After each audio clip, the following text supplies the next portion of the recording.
الحمد لله رب العالمين الصلاة والسلام على خاتم النبيين وعلى آله وصحبه أجمعين أما بعد فأعوذ بالله من الشيطان الرجيم بسم الله الرحمن الرحيم قال الله تعالى في سورة الأنعام وربك الغني ذو الرحمة إن يشأ يذهبكم ويستخلف من بعدكم ما يشاء كما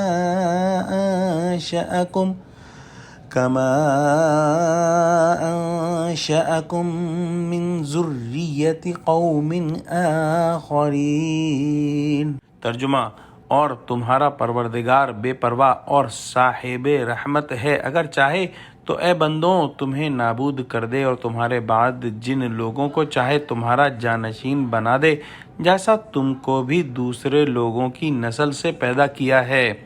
پچھلی آیت کے اندر ہم نے پڑھا کہ سب لوگوں کے بلحاظ اعمال درجے مقرر ہیں، اور جو لوگ اچھے کام کرتے ہیں ان کو اچھے انعام ملیں گے، اور جو لوگ برے کام کرتے ہیں ان کو بری سزا ملے گی۔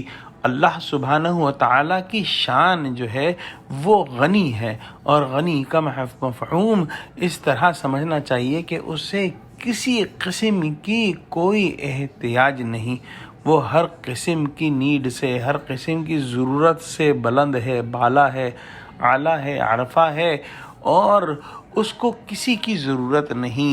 انسانوں کی عبادت سے اور ذکر سے اللہ سبحانہ و تعالیٰ کی سلطنت میں اور اس کے رتبے میں، اس کے مقام میں کوئی اضافہ نہیں ہوتا، اور اگر انسان اس کی عبادت نہ کریں تو اس کی سلطنت میں، اس کے رتبے اور مقام میں کسی قسم کی کوئی کمی واقع نہیں ہوتی۔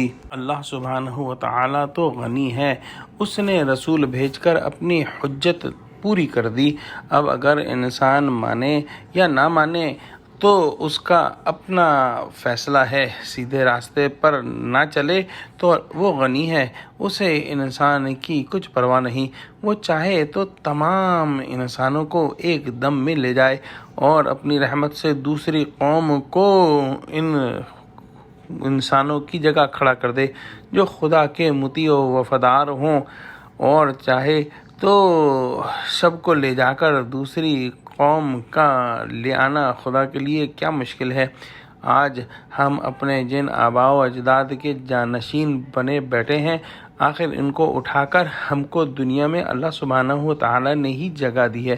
بہرحال خدا کا کام رک نہیں سکتا، اگر ہم نہ کریں گے تو دوسرے کھڑے کیے جائیں گے۔ ہاں، یہ سوچنا چاہیے کہ یہی بغاوت و شرارت رہی تو خدا کا عذاب اٹل ہے۔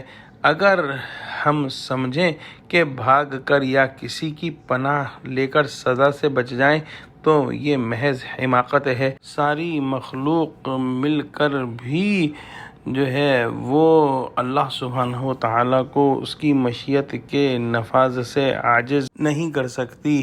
اللہ سبحانہ و تعالیٰ نے جو ہم کو یہ موقع دیا ہے دنیا کے اندر کہ ہم اچھے اعمال کریں اور گناہوں سے بچیں، یہ اس کی رحمت کا مظہر ہے۔ بے شک اللہ سبحانہ و تعالیٰ بہت رحمت والا ہے۔